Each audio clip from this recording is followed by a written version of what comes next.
आदेश आदेश। जय माता रा आप सभी को।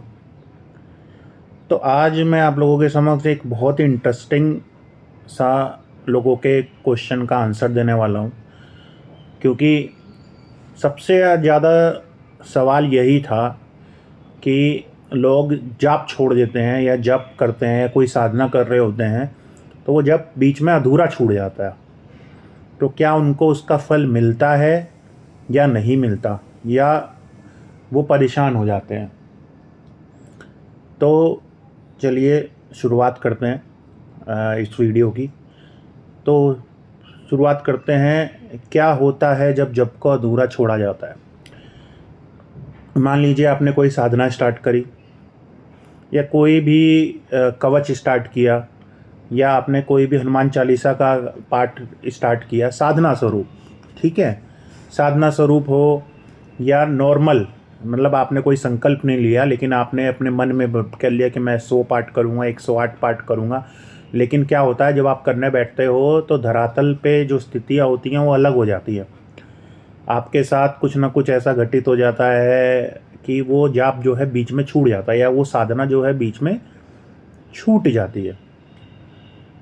अब इसके कई सारे रीज़न होते हैं, कई सारे। कुछ तो लोगों के अंदर खुद की नकारात्मक शक्तियाँ होती हैं जो आधे जाप के बाद उनको हटा देती हैं, उनको डाइवर्ट करती है, उनका माइंड डाइवर्ट करती है, उनके पैरों में थकान होती है, उनको उबासी आने लगती है, उनका मन हट जाता है।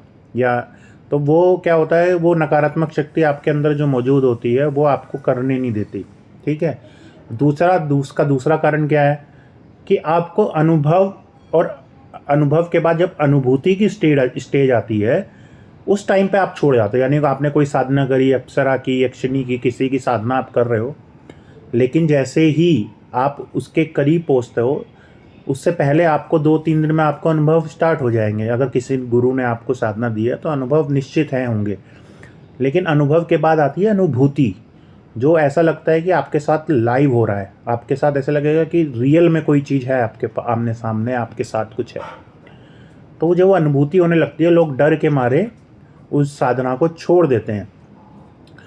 ये बहुत तो होता क्या है कि आप जब जाप छोड़ते हैं या जाप से उठ जाते हैं तो वो शक्ति जो होती है जो आपने अर्जित की हुई आधी अधूरी जो आपका जप है, वो एनर्जी तो है आपके पास, एनर्जी आपके पास है, लेकिन वो चोरी हो जाती है। इसलिए आपको रोका जाता है, इसलिए आपको साधनाओं से भटकाया जाता है कि जब आप ईश्वर के करीब या ईश्वर की प्राप्ति के लिए आगे बढ़ते हैं तो आपके साथ ऐसी घटनाएं होनी स्टार्ट हो जाती है जिससे कि आप उस चीज़ को छोड़ दो।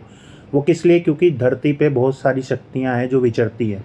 अब कोई किसी के अंडर तो आना नहीं चाहता। अगर मान लो कि आप कहीं नौकरी कर रहे हो, आपका बॉस है और उसके ऊपर भी उसका भी कोई बॉस होगा, आपके और उसके ऊपर के बॉस के साथ अगर बॉन्डिंग बन रही है तो जो बीच का बॉस होगा उसको वो पसंद नहीं आएगा। उसको लगेगा कि ये तो मेरे से ऊपर चला जाएगा, फिर मुझे इसके अंडर में काम करना पड़ेगा। तो वो आपको गिराने की कोशिश करेगा, आपको परेशान करने की कोशिश करेगा। ठीक उसी प्रकार साधना का स्वरूप है।